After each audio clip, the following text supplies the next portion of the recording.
শেষ করে দিবেন। একজন মা কি বলেছে আসেন আমরা আপনাদের শুনে আসি। আমার বুকের মধ্যে ওরা লাথি দিছে, আমি ওদের সামনে বুক পাইতে দাঁড়াইছি, ওরা একবার বুম দিছে, ওই জায়গায় আমার ইচ্ছা মতো পিটাইছে। আমি আমার ছেলেগুলারে নিয়ে এই জায়গায় চলে আসছি, ভিতরে এসে আমার পেটের মধ্যে লাথি দিছে, আমার বুকের মধ্যে ওরা লাথি দিছে। এই মা, এই বয়স্ক মাকে পুলিশ লাথি দিয়েছে, পিটিয়েছে, বুকের মধ্যে লাথি দিয়েছে। এই পুলিশ কি আমাদের দেশের, আমাদের কোনো মায়ের পেটে হয়েছে? কি বলবো বলেন, কি বলবো বলেন আপনারা? কিছু বলার ভাষা আছে আমাদের? প্রফেসর ইউনূস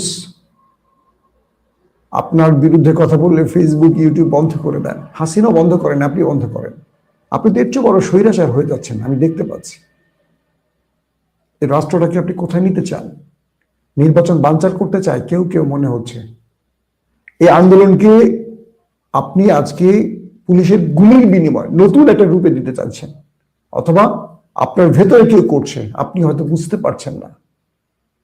দুটোর একটা তো হবে। এই দেশে নির্বাচন যেন বন্ধ না হয়, 12 তারিখ যেন নির্বাচন হয়। কারণ যারা হেরে যাবে বা যারা এই নির্বাচন বানচাল করতে চায় তারা বন্ধু হয়ে গেছে। তারা এই নির্বাচনটা বানচাল করে রাষ্ট্রকে আরেকটা বিপদে ফেলতে চায়।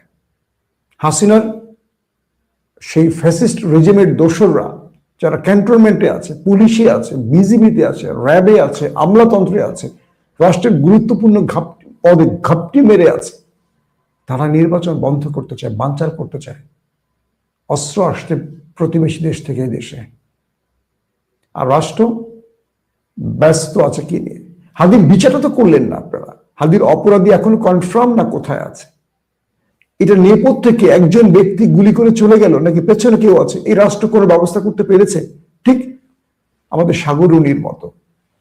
সাগরুনি মৃত্যুর পরপরই আমরা যারা টেলিভিশনে জব করতাম, আমাদের কাছে একটা সিনারি চলে এলো কারা কিভাবে মেরেছে। এরপর 24 ঘন্টা, 48 ঘন্টা, 72 ঘন্টা করে আজকে এক যুগ হয়ে গেল, সাগরুনির বিচার হয়নি। কারণ রাষ্ট্রের সর্বোচ্চ জায়গার লোক যখন জড়িত থাকে সে বিচার হয় না। তনু হত্যার বিচার হবে না, কারণ তনুকে যারা মেরেছে সর্বোচ্চ সংস্থার লোকরা। হাদির বিচারটা এভাবে আটকে যাবে? আমরা এই সময় এসব বিচারটা করতে পারবো না। তাহলে আমরা প্রশ্ন করতে পারি, হাদির হত্যার সাথে কারা জড়িত? পারি তো প্রশ্নটা করতে, নাকি ইউনূস সরকারের ক্ষমতা নেই তাদের বিচার করার? হাসিনার যদি বিচার করা যায়, তারা কারা যাদের বিচার করা যায় না? তারা কোন পোশাকে চলেন? তাদের ক্ষমতা কোথায়? এই রাষ্ট্রের যুবকরা হাসিনাকে ঘাট ধরে বিদায় করে দিয়েছে, পুলিশকে মেরে গাছে ঝুলিয়ে রেখেছিল এই রাষ্ট্রের জনগণ। ভুলে যাবেন না, এই দৃশ্যগুলো ভুলে যাবেন না প্লিজ। পুলিশের ভাইদের বলছি, যারা আজকে পিটিয়েছেন বিপ্লবীদের, এরা আপনাদের চেয়ার দিচ্ছে, চেয়ার কেড়ে নিতে পারে, এরা উল্টো করে ঝুলিয়ে রাখতে পারে। হাসিনার চেয়ে বড় দানব হতে পারবেন না আপনারা। সে দানবকে শিক্ষা দিয়েছে আজকের যুবকরা। ভাববেন না আগামী দিনে আপনার সরকার বসবে, আগামী দিন কিছু হতে পারে, আগামী দিন বিচারও হতে পারে। ক্যান্টনমেন্ট বাঁচেনি, উত্তরপাড়া বাঁচেনি, কচুক্ষেত বাঁচেনি, তাদেরও বিচার হচ্ছে। জনগণ জেগে উঠলে সবকিছু করতে হয়। যারা সেনাবাহিনীকে কলঙ্কিত করেছে, সেনাবাহিনী তাদের বিচার চায়, কারণ আমাদের সেনাবাহিনীর মধ্যে সর্বাধিক দেশপ্রেমিক সদস্য রয়েছেন। তারা সেই সব রাষ্ট্রীয় সন্ত্রাসীদের বিরুদ্ধে দাঁড়িয়েছেন। পুলিশের বিরুদ্ধে যারা হাসিনা রেজিমের ছিলেন, তাদের বিরুদ্ধে আমাদের দেশপ্রেমিক ইমানদার অফিসার রয়েছেন। তাদেরকে খুব প্রয়োজন এখন আমাদের। আমলাতন্ত্রের মধ্যে আমাদের সেই ফ্যাসিস্ট রেজিম কিংবা দলবাজদের বিপরীত দেশপ্রেমিকরা রয়েছেন, তাদের এখন হাল ধরতে হবে রাষ্ট্রের। 12 তারিখ আপনি কাকে ভোট দিবেন চিন্তা করেন। আবারও বলছি, এই রাষ্ট্র ফ্যাসিজমের দিকে যাবে, এই রাষ্ট্র খুনিদের হাতে যাবে, এই রাষ্ট্র টাউট বাটপাট লুটেরাদের হাতে যাবে, নাকি সত্যবাদীদের হাতে যাবে? আপনি নির্ধারণ করেন। 5 বছর পর আর 5 বছর আগে দুটো বিষয় নির্ধারণ করেন। আজকে 1000 টাকা 1500 টাকা পকেটে ঢুকিয়ে দিয়ে 5 বছর আপনার কাছ থেকে লক্ষ লক্ষ টাকা লুট করবে, চাঁদাবাজি করবে, গলায় পাড়া দিয়ে আদায় করবে, তাদের ভোট দিবেন? নাকি সত্যের পক্ষে দাঁড়াবেন? রাষ্ট্র যাদের হাতে নিরাপদ তাদের পক্ষে দাঁড়াবেন, ইনসাফের পক্ষে দাঁড়াবেন, ন্যায় বিচারের পক্ষে দাঁড়াবেন, সিদ্ধান্ত নেন। আর তাদেরকে ভোট দিয়েন না যারা এই রাষ্ট্রকে ক্রমান্বয়ে ধ্বংসের দিকে নেবে, যারা এই রাষ্ট্রটাকে লুটে শেষ করে দেবে, নিজের জন্য, সন্তানদের জন্য, স্ত্রীর জন্য, পরিবারের জন্য রাষ্ট্রকে লুট করে 28,000 লক্ষ কোটি টাকা দেশ থেকে সরিয়েছিল ফ্যাসিস্ট রেজিমের সেই দানবরা। নতুন করে এই রাষ্ট্রকে লুটতে দিন না আর কাউকে। এবার ভোট যেন আপনাদের নিজের দেশের জন্য হয়, জনতার জন্য হয়। এবার ভোটে কেউ ভুল করবেন না প্লিজ। আপনি যেই দলের করেন না কেন, যেই দলের হন, আওয়ামী লীগ, বিএনপি, জামাত, এনসিপি, চরমনাই, খেলাফত, যেই দলেরই হন, একটু বিবেকটা কাজে লাগান তো। কোন লোকদের হাতে রাষ্ট্র নিরাপদ হবে বলেন, নিজেরাই বলেন, প্রয়োজনে কমেন্ট করেন, আমি দেখতে চাই কাদের হাতে রাষ্ট্র নিরাপদ।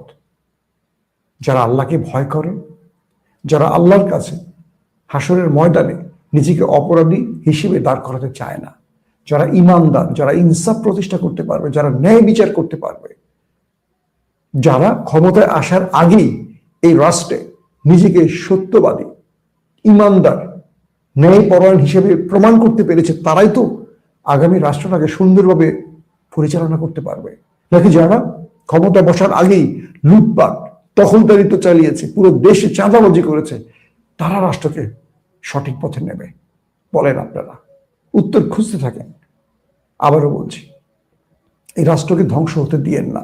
ওসমান হাদির মতো অজস্র মানুষ প্রাণ হারিয়েছে, যাদের বিচার হয়নি এখনো। এই বিচারগুলো বাস্তবায়ন করতে হবে। অবশ্যই গণভোটের পক্ষে হ্যাঁ ভোটটি দেবেন আপনারা। আবারও বিনীত অনুরোধ করছি, একেবারে হাত জোর করে আপনাদের কাছে অনুরোধ করছি, গণভোটে অবশ্যই হায়ের পক্ষে ভোটটি দেবেন ভাই। নতুবা এই রাষ্ট্র আবার হাসিনার কবলে চলে যাবে। হাসিনা শুধু একটি নাম নয়, হাসিনা এই রাষ্ট্রের ফ্যাসিজমের একটি উপাধি। যে কেউ এই উপাধি গ্রহণ করতে পারে, সেই সুযোগটি আপনারা আর দিয়েন না।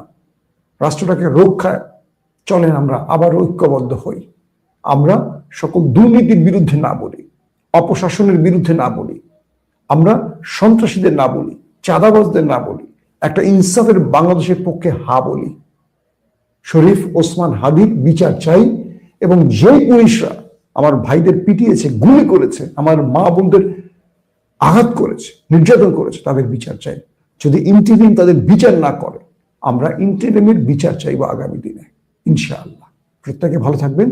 আল্লাহ হাফিজ।